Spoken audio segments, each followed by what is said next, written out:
walba joogtaanba waa idin salaam soo dhawaada qaybta saddexaad ee barnaamijkeennii caruurta qurbaha. barnaamijkan waxaan ku eegaynaa qaybtan waxaa loo yaqaano astaamaha dayaca. astaamaha dayaca waxa afka qalaad ay u yaqaanaan qof walba oo haddana waxaan markhaati gashanayaa oo iskuulaad ka soo shaqeeyay ama macallin ha ahaado ama macallin kalkaaliye ha ahaado ama community support worker ha ahaado, waa training la siiyo. one day baa lagu qaataa, waa hal maalin cashar lagu dhigay. qof walbana waa inuu qaataa. waa qayb ka mid ah child protection policy, ka warqabka iyo badqabka caruurta in la ilaaliyo. Signs of neglect maxay tahay marka? astaamaha lagu garto dayaca oo annagana loo tababaray waxaa ka mid ah ilmaha markaad aragtid kaba soo qaad, winter baa la joogaa, ilmaha iskuulka soo galay, albaabkaa taagantaa good morning, welcome, nice to see you aad ku haysaa, laakiin ishaada waa inay furraataa. ilmaha gariiraya dhaxanta hayso, jaakad fiican qabin, ilmaha iyadoo winter tahay aan iskaaf xirnayn, ilmaha iyadoo ay winter tahay aan sharabaada ama socks ama iskaalshooyin waxaa u taqaanaba aan xirnayn, ilmaha 9 o'clock markii la gaaraba xiisadii koowaadba inuu hurdoodo laga yaabo, ilmaha 10 o'clock markii la gaaro bilaaba miss what time is lunch, I feel hungry. All these ilmaha wejigooda uu ku yaalla fish iyo candareere iyo aan hooyo usoo dhayin oo soo naashnaashin, timaha u shanlay oo lasoo quracsin oo xalay si fiican u seexan oon jacayl ka muuqan, waa la yaqaanaa siday u egyihiin. calaamadahaas oo dhan baa lagu gartaa. ilmahaas waxaa jira shakhsi iskuul walba ka shaqeeya, iskuul walba meeshuu rabaa ku yaalla, reer galbeed baa ku yaallo, waxaa la yiraahdaa waddankan ingiriiska welfare officer. waa shakhsiga badqabka caruurta ka shaqeeya, waa guddoomiyaha badqabka caruurta ee iskuulkaas. haddaan af soomaaliyeed, badqabka caruurta cashar ma dhigto, badanaana waa dumar, badanaana waxay taagan tahay albaabka mar walba. shaqadeedu waa inay observe garayso ilmaha, magac bay u taqaanaa, weliba kuwa listigeeda ku jira, to watch list kuwa ilgooni in lagu hayaa oo lagu arkay astaamihii aan idiin sheegay: quraac la'aan, hurdo la'aan, kareem la'aan, shanla la'aan, iskaalshan la'aan, gaajo iska haysa, si cunugu yahay. cunugu ilmaha yare marka uu guri fiican ka soo tooso oo hooyo iyo aabbo fiican ka soo baxo oo inta loo soo dhaasho wuu ismail garay, wuu shine gareeyaa, wuu ifaa. ilmaha stresska iyo buuqa iyo xalay guri domestic violence ka dhacday oo hurdalaani ku dhacday oo uu isku kaajay uu shir ama hooyo la dilaa, ilmahaas subaxii wuxuu soo galaa iskuulka asagoo u eg min qaad cunay xaloo dhan, soo wajigiisu jacdad yahay, murugaysan, xal u raadinaya problem isaga ka weyn uusan solve garayn karin. ilmahaas dad baa loo tababaray oo isha ku haya. maxaa dhacda marka?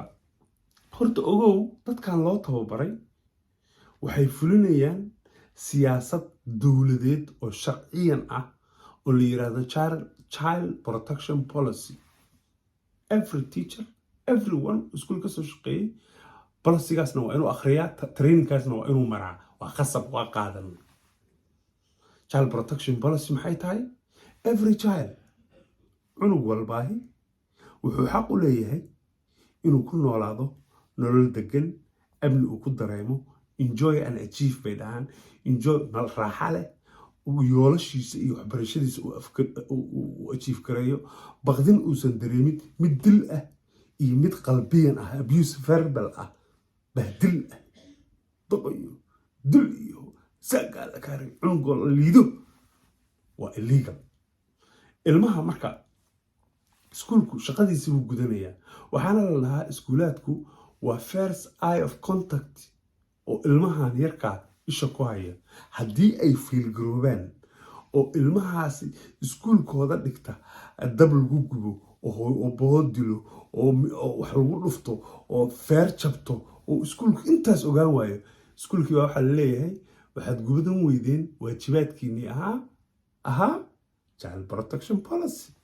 for that reason iskuulkaas ganaax iyo dhibaata ku imaanaysa.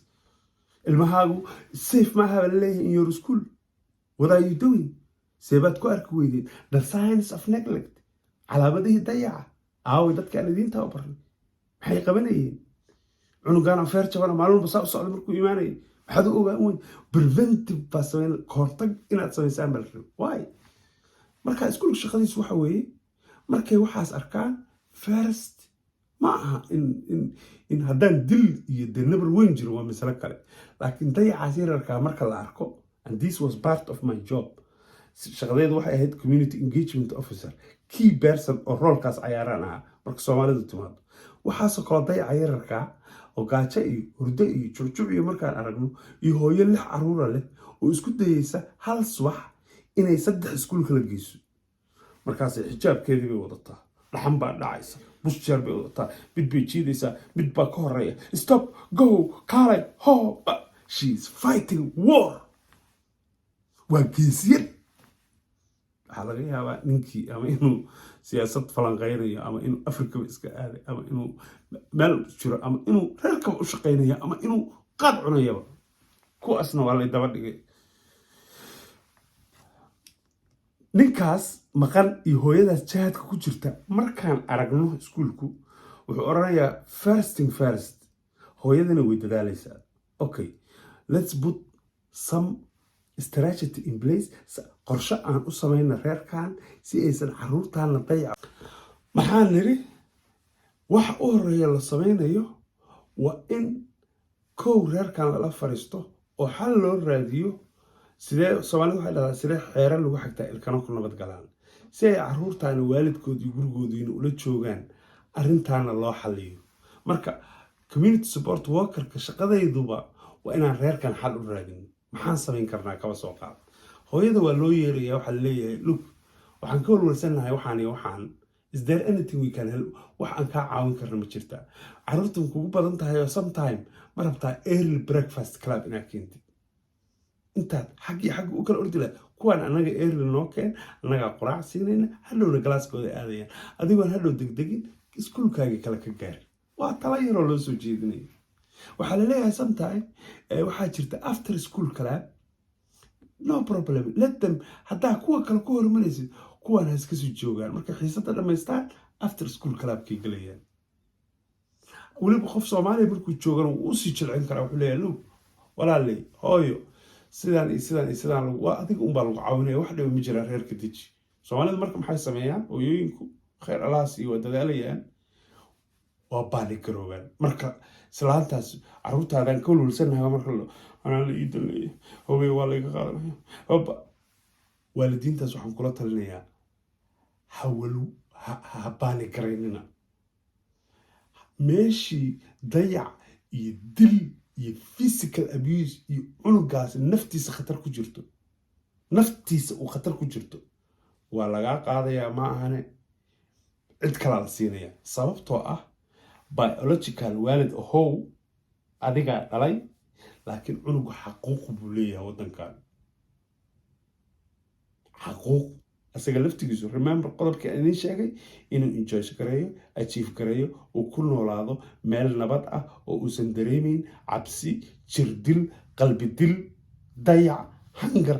waxaasoo dhan dowlad baa ka xoreysay oo mas-uuliyad iyo lacag iyo budget ku bixisay inuu cunugaan guri kugu siisay, lacag kugu siisay inuu cunto helo. marka biological hooyihii aabba ahow ilmahan adigaa dhalay, muhiimadda koowaad adigaa iskale, adigaa korsanaya. laakiin ilmahani iPhone aad galatay ma ahana ogow, ishaa lagugu haya. haddii loo arko ilmahan dantiisu inay ku jirto inuu reer kale la noolaado si u badbaado, badqabkiisa iyadoo la fiirinayo, waa lagaa qaadaya. laakiin maxaa ka horeysa in lagu dhaho can we help you? wuxuu wax yar hadday yihiin ha baani garaynina, ha degdeginina. tib kalaa idinkugu daraya walaalayaalow, taasna meel ku qorto. many cases baan arkay. waalid baan nahay, wax walbaa dhici kara, moment of madness baa dhici karta. anoo xoogaa xanaaqsan bay madaxa ay xanuuno, nabar baa iga dhacay, maqli jirteen. adigoo xanaaqsan cunugaagii wax akhlaaq daraa waryaa bac baad siisay, kaba soo qaad mab baad siisay, edab dara intuu sameeyey. iskuulkii wuu tagay halkaasaa waxa uga taala 5 cad iyo calaacal guduudan tii baa tiri what happened to you oh my god Muhammad what happened to you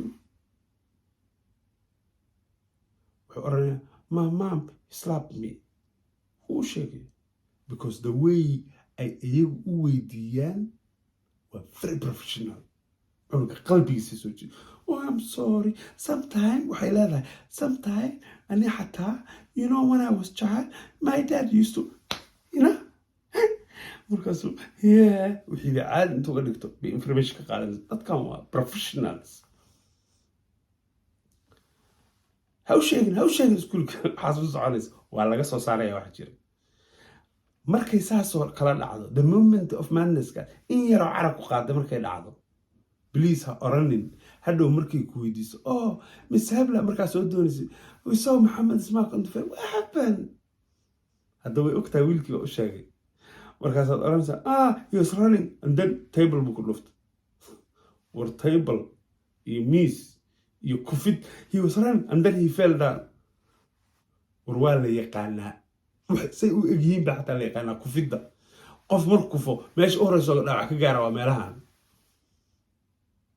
qof inta kufo halkaas ku dhufsada ama daan ku dhufsada waa reer waa aad u yartaa marka muhiimaddu waxa weeye runta ka sheega waxa dhacay qofkaas hadday sidaas dhacdo waxaad dhahdaa look I shouldn't be inaan saas sameeyo ma ahayn laakiin asagoo ficil xun sameeyaan arkay I smack him don't do it baa ku yiri and I hope inuu lesson ka bartay very simple waa waalid welfare officer ahaato laakiin waa waalid oh I hear you of fahmi kara laakiin let's not make sure next time it's a bit more aggressive kugu noqon hayde iska ilaali sometimes angerku way nala tegi kartaa xanaaqa naga sii badan kara markaas laba qof oo runta isu sheegay oo waalida oo isfahmay baa noqonaysaa laakiin markaa la soo istaagto oh he hit the table you see cunugiina waa dishay arbaaxa ku dhufatay macalmadiina been baa u sheegtay the first thing maskaxda maamulaha ama welfare officer ku soo dhacaya